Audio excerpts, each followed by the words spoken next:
राजकारणात योगायोग असतात, पण काही योगायोग इतके अचूक असतात की ते योगायोग वाटतच नाही। 6 ऑगस्टला मनोज जरांगे पाटील एकनाथ शिंदेंवर तुटून पडतात आणि त्याच्या दुसऱ्याच दिवशी शिंदेंचे विश्वासू ओबीसी नेते किरण पांडव हे बंगळुरू मधील ओबीसी महासंघाच्या राष्ट्रीय अधिवेशनात सहभागी होतात। त्याच मंचावर मुख्यमंत्री देवेंद्र फडणवीसांचाही खास संदेश पोहोचतो। आता हा योगायोग होता का की सरकार दोन्ही समाजांना वेगवेगळे राजकीय संदेश देत आहे? पण खरं सांगायचं ना तर आजची स्टोरी ही ओबीसी अधिवेशनाची नाहीये। आजचा मुद्दा आहे मनोज जरांगे पाटील पुन्हा का आक्रमक झालेत। नमस्कार, मी अनुष्का रायकर। चला संपूर्ण चित्र समजून घेऊया, पण सुरू करण्याआधी आमच्या चॅनलला नवीन आला असाल तर सबस्क्राइब करा आणि माझा व्हिडिओ आवडला तर लाईक, शेअर, कमेंट करायला विसरू नका।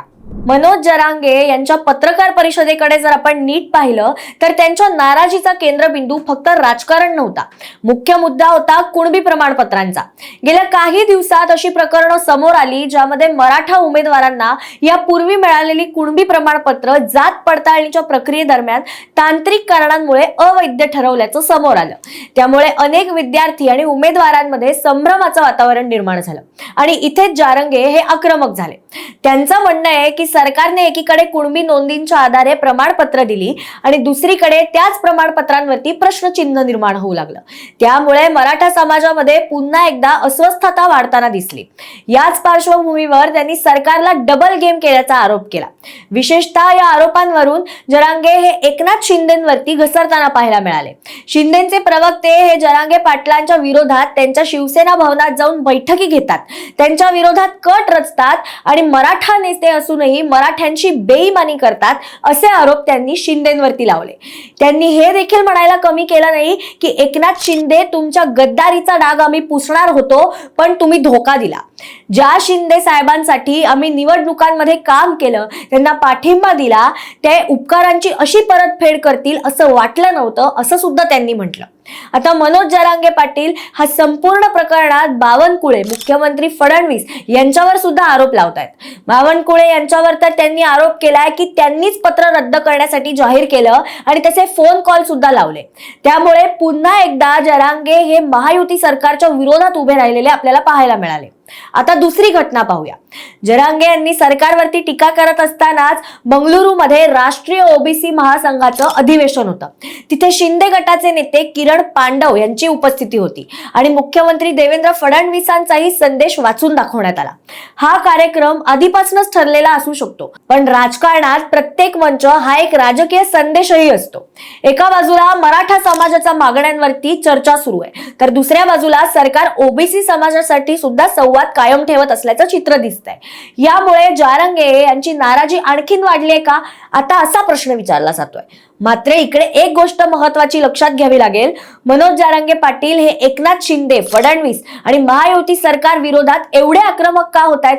काही लोक आता असेही तर्क लावतायत की गेल्या काही आठवड्यात सीजेपी आंदोलन मोठ्या प्रमाणावरती चर्चेत आलं आणि त्याचाच काहीसा परिणाम, हा राजकीय परिणाम त्यांच्यावरती सुद्धा होतोय, म्हणजेच जरांगेवरती सीजेपीचा इम्पॅक्ट होतोय असं काही जण म्हणतायत।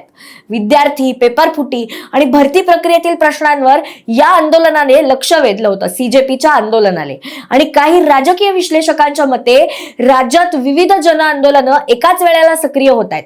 याच पार्श्वभूमीवर काही जण असा तर्क लावतायत की मनोज जरांगे यांच्याही राज्यातील प्रमुख जन आंदोलनाचं नेतृत्व करणारा चेहरा म्हणून आपलं स्थान कायम ठेवायचंय। नव्या आंदोलनाची चर्चा वाढत असताना आपलं आंदोलनही तेवढ्याच ताकदीने लोकांसमोर राहावं अशी त्यांची राजकीय गरज असू शकते। पण खरा प्रश्न अजूनही तोच आहे, जरांगे पुन्हा आंदोलनाचा इशारा देत आहेत का? उत्तर एकच दिसतंय, कुणबी प्रमाणपत्रांचा प्रश्न अजूनही पूर्णपणे सुटलेला नाही। जोपर्यंत या प्रकरणामध्ये स्पष्ट निर्णय होत नाही तोपर्यंत मराठा समाजातील नाराजी ही कायम राहू शकते। सरकारकडून काही प्रकरणांमध्ये तांत्रिक अडचणी दूर करण्याचा प्रयत्नाची आश्वासनं दिली जात आहेत, पण जरांगे यांचं म्हणणं आहे की आम्हाला आश्वासनं नाही तर प्रत्यक्ष निकाल हवाय। म्हणून त्यांच्या आंदोलनाची भाषा ही आपल्याला दिवसेंदिवस आणखीन तीव्र होताना दिसते। आता सरकारची ही अडचण आपल्याला समजून घेतली पाहिजे। एका बाजूला मराठा समाजाच्या मागण्या आहेत तर दुसऱ्या बाजूला सरकारसमोर ओबीसी समाजाच्या आरक्षणाबाबत चिंता लागून राहिली आहे. सरकार दोन्ही समाजांची संवाद ठेवायचा प्रयत्न करत आहे. म्हणूनच एका बाजूला मराठ्यांच्या प्रश्नांवरती बैठका होत आहेत तर दुसऱ्या बाजूला ओबीसी अधिवेशनात सहभाग होतोय असं चित्र दिसतंय. पण आता जारंगे यांना हेच दोन वेगवेगळे संदेश वाटायला लागलेत. म्हणून पुढचे काही दिवस अत्यंत महत्वाचे असणार आहेत. जर तांत्रिक कारणांमुळे अवैध ठरलेल्या कुणबी प्रमाणपत्रांच्या प्रश्नांवरती सरकारने लवकर तोडगा काढला तर परिस्थिती शांत होऊ शकते. पण जर हा प्रश्न तसाच राहिला तर मनोज जारंगे पुन्हा एकदा मोठं आंदोलन छेडण्याची शक्यता नाकारता येत नाही.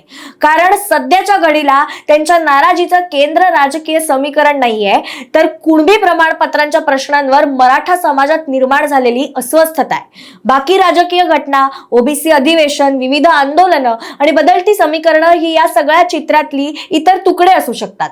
पण या क्षणी जारंगे यांच्या भूमिकेचा सर्वात महत्वाचा मुद्दा एकच आहे, कुणबी प्रमाणपत्रांचा प्रश्न आणि त्यावर सरकारकडून अपेक्षित ठोस निर्णय. आता आपल्याला पाहायचं एवढंच आहे की सरकार आधी निर्णय घेतं की महाराष्ट्राला पुन्हा एकदा मराठा आंदोलन पाहायला मिळणार. तुम्हाला याबाबत काय वाटतं?